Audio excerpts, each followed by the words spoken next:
What's going on YouTube? Machiavelli the Don 64 here. I'm back, and this time round we're going to go through my top 10 N64 games of all time. They're the games that I've got the most sort of nostalgia for, the ones I've played the most, just enjoy playing really. And I know this is quite a controversial area because other people will say, what about this X, Y, Z? There's so many games that are deserving to be in a top 10 really.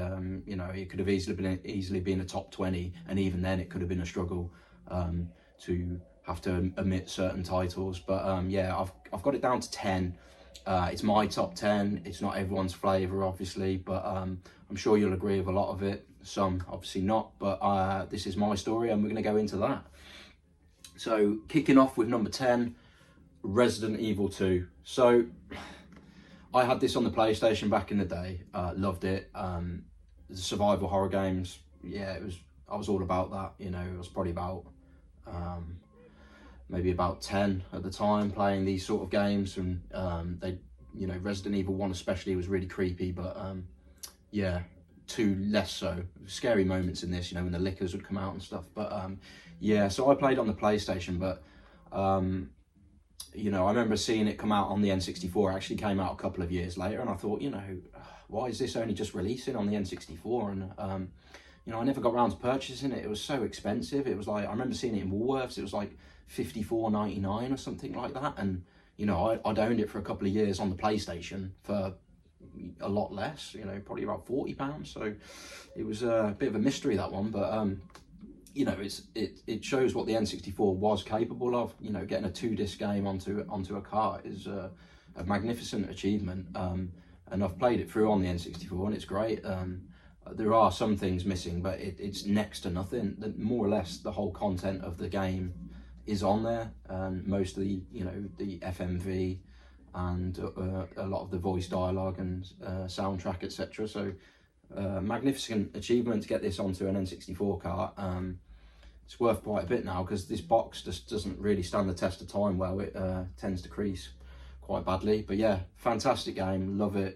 It's up there in my best games of all time, period. So I had to have this in my top 10. Love it. Sadly, it wasn't one I played on the N64 back in the day. However, you played that game, and I did play that game back in the day, and it's a magnificent game. So number 10, Resident Evil 2.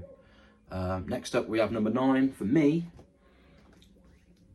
WrestleMania 2000. So I know a lot of people would argue that No Mercy is actually the better wrestling game, and I disagree. Based on my nostalgia, is all towards this game. My cousin had this game.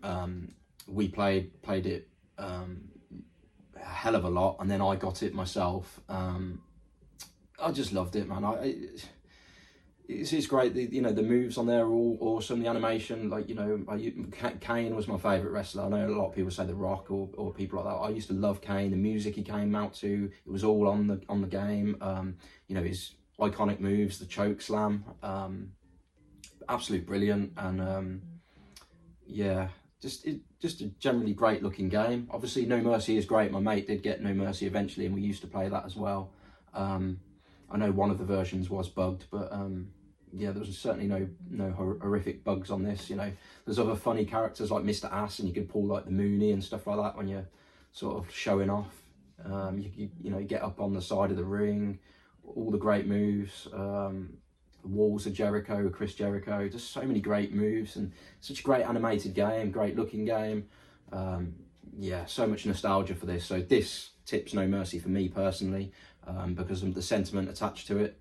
But I'd have to give No Mercy another game more recently, because I haven't played that in a long time.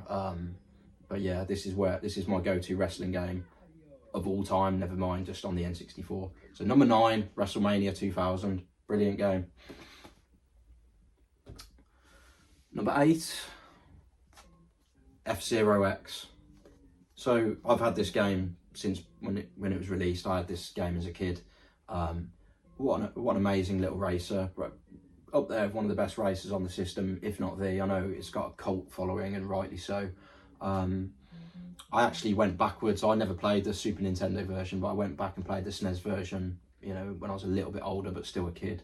And it is good, but F-Zero X improved on that in so many ways. What a magical game, you know, some of the tracks on there are just, yeah, so much fun. Going too fast that you fly off the track on silence. All the different vehicles and the pros and cons of each. You know, some take more damage than others, but some are faster. And then, you know, choosing what do you want to go for, acceleration or top speed, and what blend of that, because you have the spectrum and, you know, what to choose, and different ones are appropriate for different tracks. And it's just so much fun. And then you got the boost power and so on. The music, the score for this game was absolutely fantastic, phenomenal, incredible. Yeah, and it's just a great looking game. So yes, that has to be in any top 10 for me, really. Unless you never played it back in the day. Fortunately, I was blessed that I had this one. Still got my original cart. I did upgrade the box because mine took a bit of damage over the years. But yes, a fantastic game. So number 8 is F-Zero X. Number 7, we have Diddy Kong Racing. Yes, so I never played this much back in the day. Much to my, well, I've lost out on that basis really, because what a fantastic little racing game this is. Belter from Rare. You know, how many Rare games do we talk about? You know, they were so good in this era of gaming. The vehicles, fantastic. I can only imagine how much fun people who own this from new, with all their families, had with it back in the day. Sadly, I can't relate on that level, but in modern times, playing this, and even when I got it eventually many years later, when I was a teenager, well, late teenager, I appreciated how good this game is. So yeah, fantastic. It's got to be in a top 10 for most people, really. Pretty standard one there. So 7th, Diddy Kong Racing. 6th, some would argue this should be higher. Kick-started this series. So much fun with this game back in the day. Super Smash Bros. So again, this is not one I owned back in the day. It was later on in the N64 life, so I might have even been on to Dreamcast by this point. I can't remember now when this came out relative, but it's quite possible I'd be on to Dreamcast. But my friends had this, and we'd spend a lot of time playing this. So much fun. Yeah, it kick-started a great franchise. I don't need to say too much about this. All your favourite Nintendo characters, and even Pokemon like Pikachu. I was a big Pokemon fan, so just having those in there was just such a nice touch. Being able to get Pokeballs and stuff like that as perks. But yeah, just playing as Link and so on, it was just so much fun. You know, Metroid and all that. Yeah, just, yeah, brilliant game. So much fun. Beat 'em up, play with your friends, 4 players. You know, just all on one screen. What's not to like? You know, has to be in the top 10. Has to be. So yeah. 6th, I have to keep losing count. I'm not editing this video. 6th, Super Smash Bros. Yeah, so that takes us to number 5. Perfect Dark. Expansion pack required game. Yes, I mean, another belter from Rare, isn't it, really? It took things to another level, didn't it? The AI on this game is fantastic. You know, some of the weapons that you could have, like the Far Sight that could shoot through walls and stuff like that on multiplayer. Simulants, you could have up to 8 simulants as well as 4 mates playing. You know, I spend a lot of time playing this with my brother or friends. You know, all the different weapons you could get. It just took things to a new level, didn't it? The laptop gun that you could deploy on the wall. You could still have all the old proxy mines, but they went one step further. The mines could stick to people, so you could throw a proxy mine on somebody and then they'd end up getting served not long after. The campaign, I must admit, was a little bit left field, but I understood it. It's fun, I guess. That, you know, tried to make it more futuristic and stuff, and it worked to a large extent. It's just great fun, really.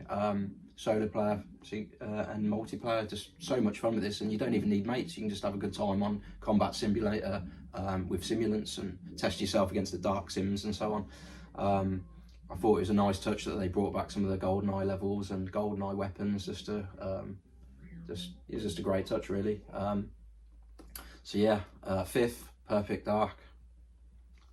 Another one we had back in the day as well. So yeah, always has a nostalgic attachment to that one.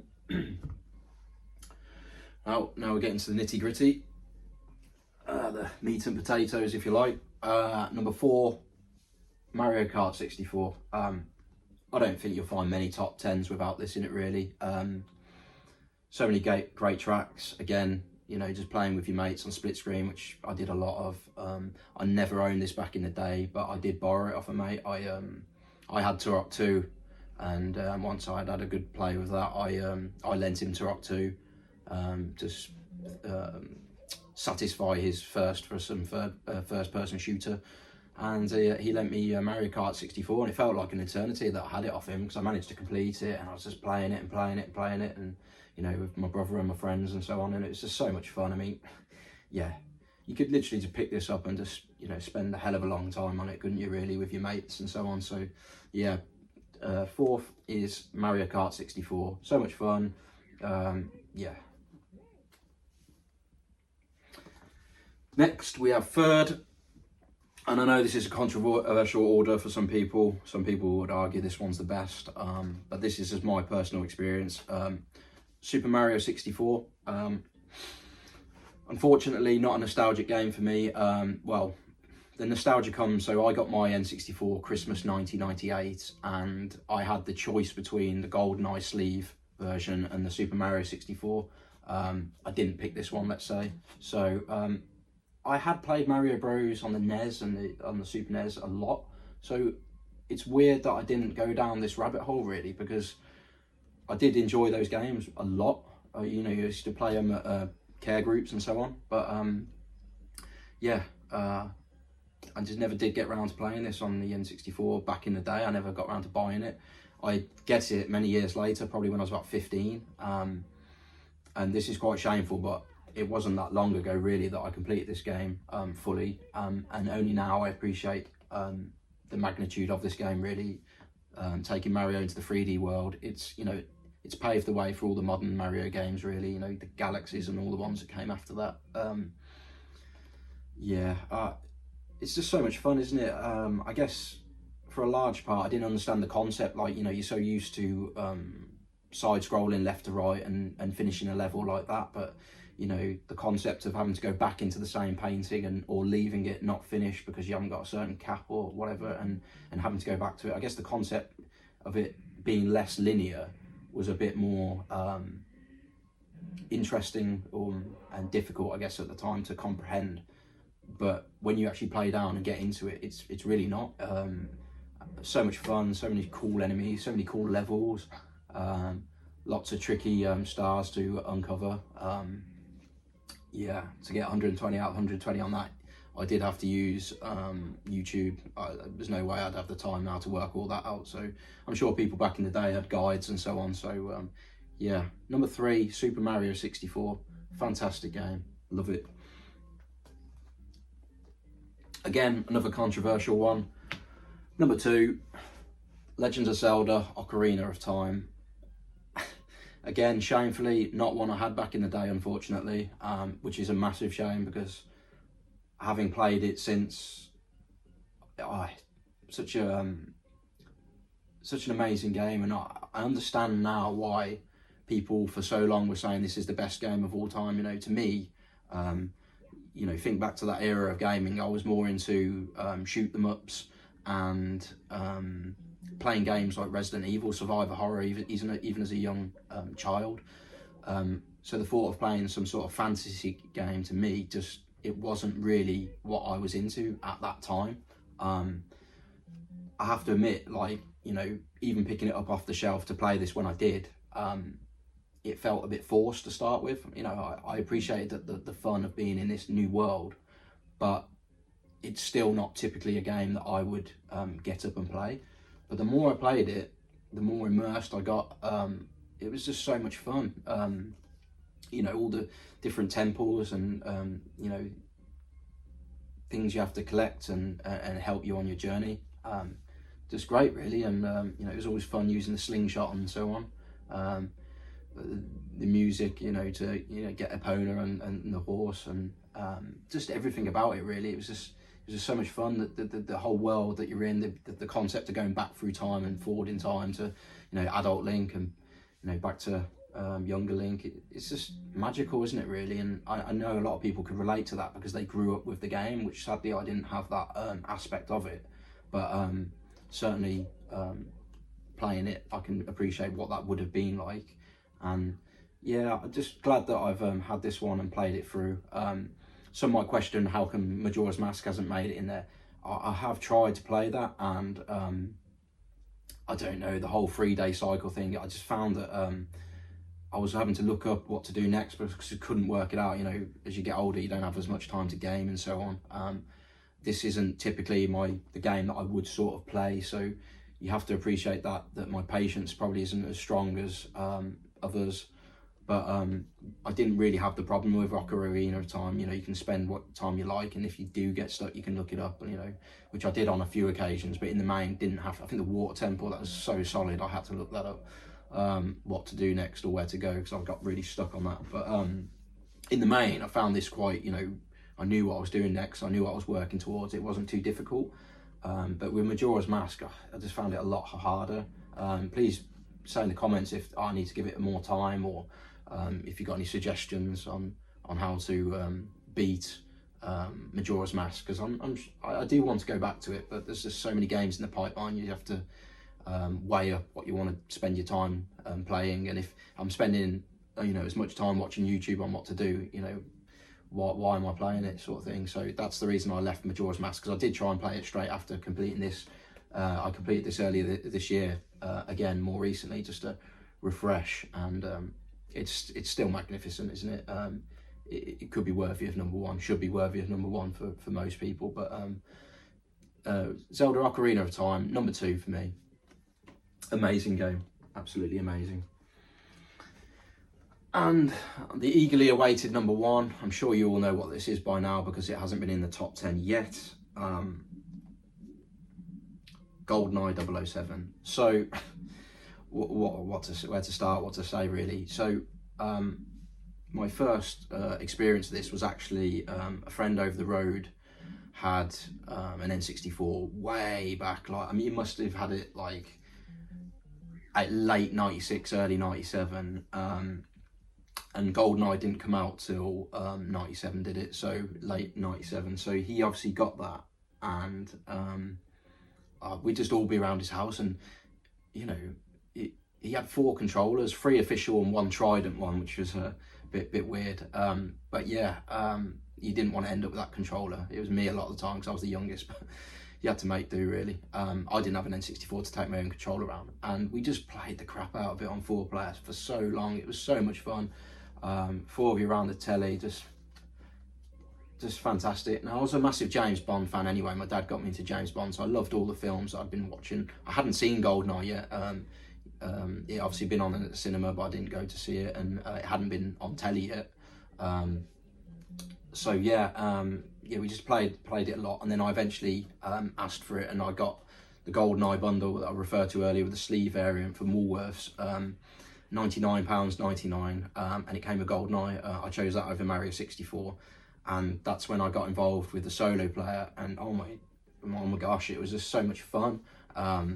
Yeah, the AI was brilliant, you know, shooting them in the leg, and they grab their leg. The missions, just everything about it was just so Bond-like. You felt like you were Bond. The guns, you know, having your Walther, having it silenced or not silenced, having your pencil gun, which was like a dodgy looking AK-47, and just all that kind of thing, really. And then obviously the solo player, my brother and other friends, and just being able to play it at your leisure, and just more solo player and more multiplayer.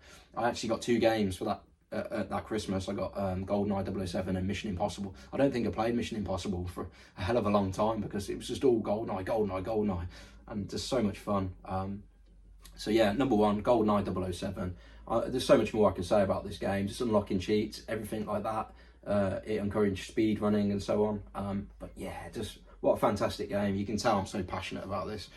This isn't red strip sealed, it's just got the seal on it still. It's been sliced at the end, but this is a copy that I picked up because it's absolutely minty and still got the seal around it. So it's as close to sealed as you'll get without being sealed, if you know what I mean. So yeah, so much fun with this game. So #1, GoldenEye 007. yeah, so that's my top 10. I'm sure you'll agree with some of that. Some of it you won't, and that's the beauty of it. Everyone's got their own memories, nostalgia, top 10 games retrospectively. You know, I've got some in there that I didn't play back in the day: Ocarina of Time, Mario 64, Diddy Kong Racing. I didn't play so much, but they made it to the top 10 because I appreciate that they should be there. But yeah, there's so many games from my childhood, like Turok 2 that I mentioned. I had that back in the day. That could easily be in there from a nostalgia point of view, but it's not, because it's not a top 10 game for me, but it's still a great game from back in the day. There's so many that I've got to give special mentions to, so I don't get any hate in the comments, but you know, games like Conker's Bad Fur Day, I think, you know, so much fun that they, you know, there's more voice in there than like Mario 64, for example. You know, as platformers go, it's just fun to have you know, that characteristic more than just saying, "Oh, it's me, Mario," you know, or writing on the screen when they're talking and so on. So yeah, and it was so crude as well for the time. I don't think another game's come out like it, has it really? I know people are craving for another Conkers, but whether they'll get that or not, I don't know.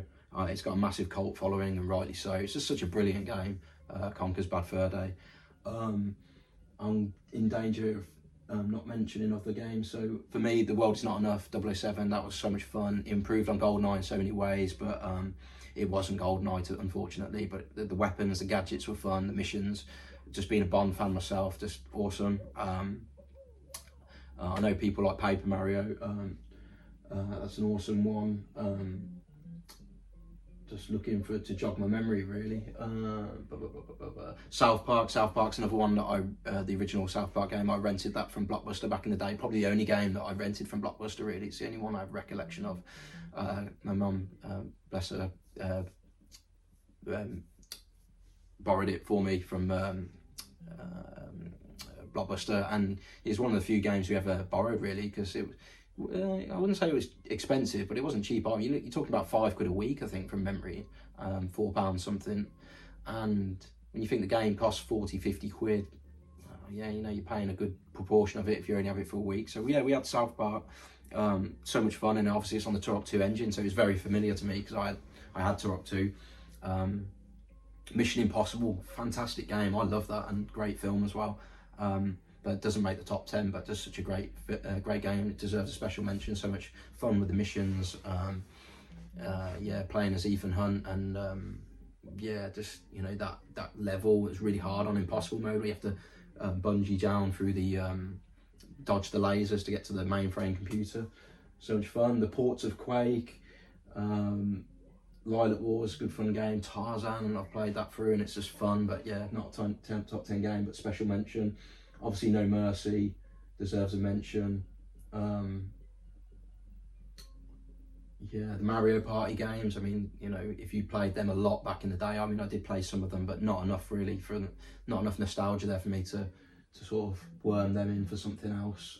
Duke Nukem 64, I had so much fun on that back in the day.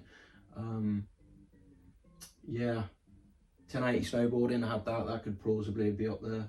So much fun. But yeah, that's my top 10.